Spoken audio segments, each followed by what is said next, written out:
Walaupun nya beribadah di tempat nang sunyi, walaupun nya beribadah di tempat nang sunyi, tapi dalam hatinya ada keinginan agar ibadahnya diketahui orang, itu sudah ria. Makanya tadi kalau kita hanya berusaha menghindari ria dengan beribadah di tempat sunyi, itu kali cukup, mesti ditambah tauhid lagi. Karena ada orang yang beribadah di tempat sunyi tapi dia ingin diketahui orang.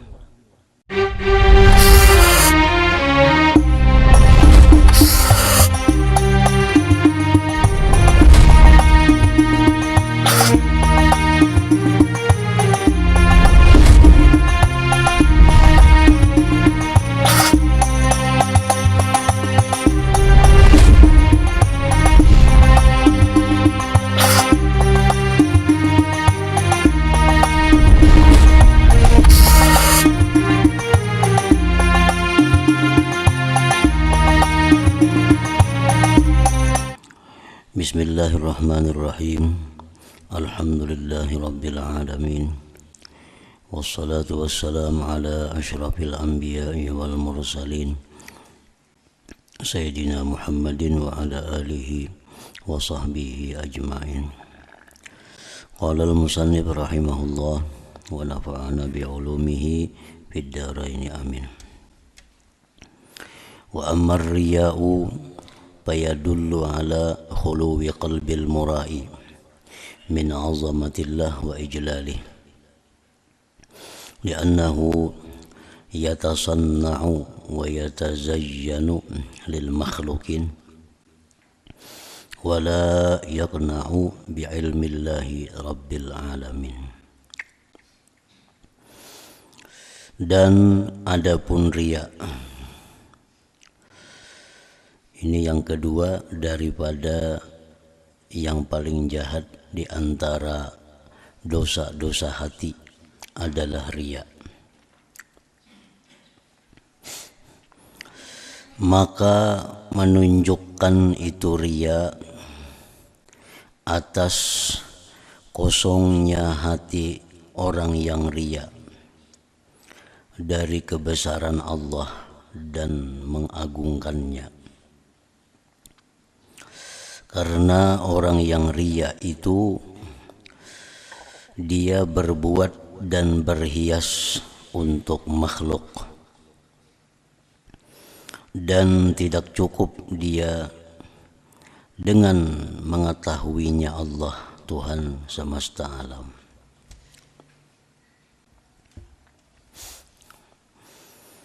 Jadi riya itu adalah himpunan daripada 3 perkara. Yang pertama, murai, orang yang riya. Murai, orang yang riya. Yang kedua, mura'a bihi, yang diriakan dengannya. Yang ketiga, mura'a ilai, yang diriakan kepadanya. Murai itu orang yang riya, orang yang mencari perhatian, orang yang mencari perhatian. Sedangkan mura'a bihi, yang diriakan dengannya itu adalah ibadah. Yang ketiga, mura'a ilaih, yang diriakan kepadanya itu adalah makhluk. Bila terhimpun 3 hal itu, maka disebut riya.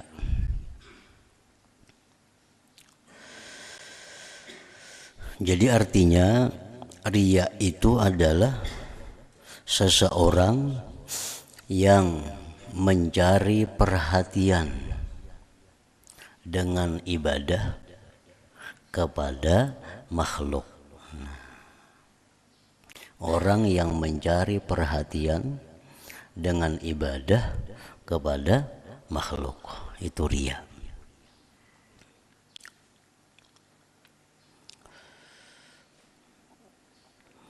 Apabila orang yang mencari perhatian itu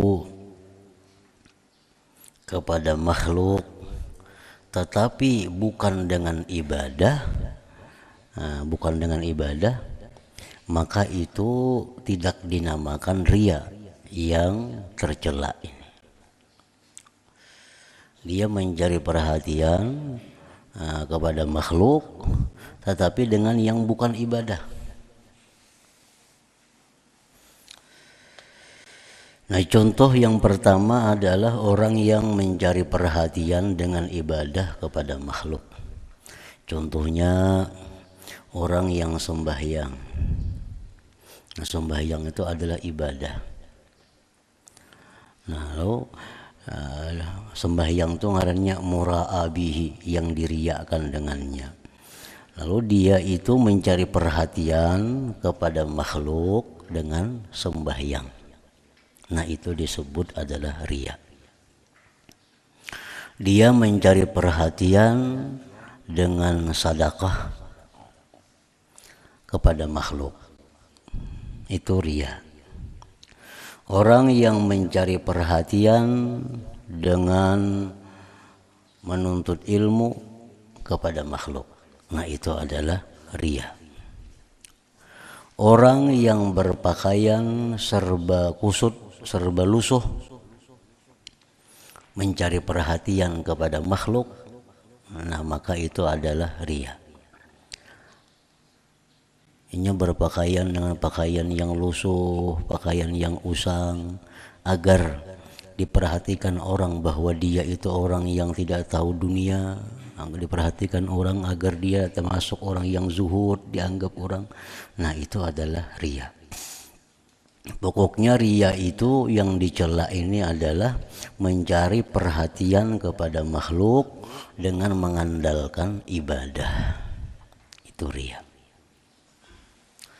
Kalau mencari perhatian kepada makhluk tetapi bukan dengan ibadah, maka itu tidaklah disebut riya yang tercela ini. Misalnya berpakaian yang bagus-bagus, berpakaian yang serba bagus supaya diperhatikan orang. Nah, itu bukanlah riya. Dia berdandan, dia berhias dengan macam-macam perhiasan agar dia dinilai orang yang bagus rupanya umpamanya. Nah, itu kada termasuk riya. Orang yang memakai pakaian kebesarannya dengan pangkat dan kedudukannya, misal orang ini memakai pangkat supaya ini diketahui orang pada ini adalah orang yang berpangkat. Nah, itu kada riya, itu bukan riya, karena yang diandalkannya itu adalah bukan ibadah. Tapi kalau dia bersedekah supaya dianggap orang bahwa dia itu pemurah, nah ini adalah riya. Dia sembahyang supaya dianggap orang bahwa dia itu ahli ibadah, nah ini adalah riya. Dia menuntut ilmu supaya dianggap orang bahwa dia itu orang yang suka kepada ilmu, supaya dianggap orang bahwa dia itu orang yang baik. Nah, itu adalah riya, karena mengandalkan ibadah, mencari perhatian kepada makhluk. Namun ini berhias beraksi supaya padakan orang bungas, itu kada riya itu, karena yang diandalkannya bukan ibadah. Dia berpakaian serba larang, berpakaian serba bagus supaya dianggap orangnya itu orang sugih. Nah, itu ada riya itu. Kada riya. Karena yang diandalkannya itu bukan ibadah. Jadi riya ini artinya adalah orang yang mencari perhatian kepada makhluk dengan mengandalkan ibadah. Nah, itu riya. Riya ini di dalam sebutan lain disebut asyirkul asgar, syirik yang kecil. Yang paling aku takutkan kepada umatku, ujar Nabi, adalah syirik yang kecil ini. Kenapa disebut syirik kecil? Kalau orang menyembah berhala, menyembah patung, itu disebut syirik besar. Nah, orang yang beribadah tapi bukan karena Allah disebut syirik kecil. Nah, kenapa disebut syirik kecil? Karena orang ini secara zahir dia beribadah, tetapi hatinya bukan kepada Allah. Kalau syirik besar itu kedua-duanya, badannya bukan kepada Allah, hatinya bukan kepada Allah. Ada syirik kecil ini, badannya adalah beribadah tapi hatinya kepada makhluk. Nah, itu disebut syirik kecil. Orang yang riya itu menunjukkan atas kosongnya hati orang yang riya daripada kebesaran Allah dan mengagungkan Allah. Artinya orang yang riya itu di dalam hatinya kadada menganggap bahwa Allah itu melihat. Nah, orang yang riya itu dia menganggap bahwa Allah itu kadang mengetahui. Orang yang riya itu dia menganggap bahwa Allah itu kadang menilai, Allah kadang mengawasi. Buktinya dia mencari perhatian kepada makhluk. Nah, jadi kosong hatinya orang yang riya itu daripada kebesaran Allah, daripada membesarkan Allah. Jakanya dalam hatinya itu bahwa Allah itu maha melihat, dalam hatinya itu Allah maha mengetahui, dalam hatinya itu Allah maha mendengar, dalam hatinya itu ada Allah maha mengawasi, maka tentu dia kadang mencari perhatian kepada manusia. Allah itu berkehendak, Allah itu yang berkuasa, Allah itu yang bisa berbuat segalanya. Nah, jakanya macam itu dalam hatinya, tentu inya kada mau riya itu. Kenapa inya riya? Karena dia menganggap bahwa manusia itu bisa memberi manfaat kepadanya. Kenapa inya riya? Karena dia menganggap bahwa manusia itu bisa menghindarkan kemudaratan kepada dirinya. Nah, lalu timbul riya di situ. Intinya orang yang riya itu orang yang tauhidnya lemah. Orang yang riya itu orang yang tauhidnya lemah. Jika tauhidnya kuat dalam hatinya bahwa Allah itu yang bisa berbuat, Allah itu yang bisa berkehendak, Allah itu yang maha mengawasi, Allah yang maha melihat, Allah yang maha mendengar, Allah maha mengetahui, Allah bisa berbuat apa yang dia kehendaki. Jika dalam hatinya kuat dan demikian, tentu ibadah itu ditujukannya kepada Allah, bukan kepada makhluk. Nah, jadi karena lemahnya tauhid itu menyebabkan datangnya riya ini. Karena lemahnya tauhid, dia menganggap bahwa makhluk ini bisa memberi manfaat kepadanya, dia menganggap bahwa makhluk ini bisa menolak mudarat kepada dirinya, lalu inya beribadah cari perhatian kepada makhluk. Li'annahu yatasanna'u, karena orang yang riya itu berbuat, wa yatazayyanu, dia berhias, lil makhlukin, untuk makhluk. Wala yaqna'u, dan dia tidak cukup, dia kadang merasa cukup, kadang merasa puas dengan tahunya Allah. Nya kada cukup Allah lagi saya kung nang tahu, mesti sealamanan maka tahu pada inya itu sembahyang. Inya kada cukup Allah aja nang melihat inya sembahyang, mesti sealamanan orang melihat inya sembahyang. Inya kada cukup merasa cukup bahwa Allah aja nang tahu inya bersedekah, mesti diumumkan maka supaya orang tahu inya bersedekah. Nah, inya kada merasa cukup dengan tahunya Allah, dia kada merasa cukup dengan penglihatan Allah, kada merasa cukup dengan pengawasan Allah. Wala yaqna'u bi ilmillahi rabbil alamin, dan dia tidak merasa cukup dengan mengetahuinya Allah, Tuhan semesta alam. Jadi menghindarkan riya ini antara lain adalah dengan membiasakan diri, melatih diri melakukan ibadah-ibadah itu secara sembunyi. Nah, ini obat untuk menghindari riya itu. Tapi ini obat nang zahir, obat nang zahir. Mengusahakan agar ibadah-ibadah itu dilakukan di tempat nang kada diketahui orang. Itu usaha yang zahir. Ibarat bersedekah, cari supaya orang kada nang tahunya. Nah, melatih itu. Sembahyang, cari di tempat nang orang kada tahunya. Berzikir, cari di tempat orang nang kada tahunya. Itu bagian dari usaha zahir menghindari riya.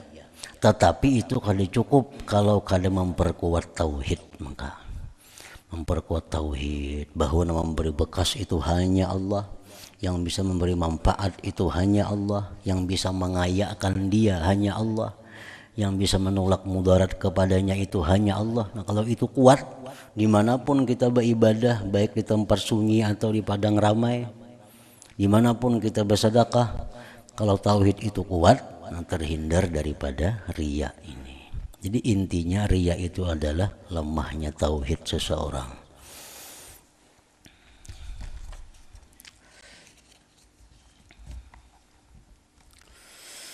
Wa man 'amila shalihat wa ahabba ay ya'rifahu an-nas bidzalik liyu'azzimuhu wa yastani'u ilaihi al-ma'ruf bahwa mura'in jahilun ragibun fid dunia. Barang siapa yang beramal saleh dan dia suka, ingin bahwa mengenal akan dia oleh manusia dengan demikian, agar mereka manusia membesarkan dia, agar manusia berbuat baik kepadanya, maka itulah orang yang riya, orang yang jahil, orang yang gemar pada dunia. Nah, jadi waman amilas salihat, barang siapa yang beramal salihat, itu beramal salihat, ibadah tadi. Nah, jadi riya itu hubungannya ke ibadah yang bukan karena Allah. Walaupun ia beribadah di tempat nang sunyi, walaupun ia beribadah di tempat nang sunyi, tapi dalam hatinya ada keinginan agar ibadahnya diketahui orang, itu sudah riya. Makanya tadi kalau kita hanya berusaha menghindari riya dengan beribadah di tempat sunyi, itu kada cukup, mesti ditambah tauhid lagi. Karena ada orang yang beribadah di tempat sunyi tapi dia ingin diketahui orang.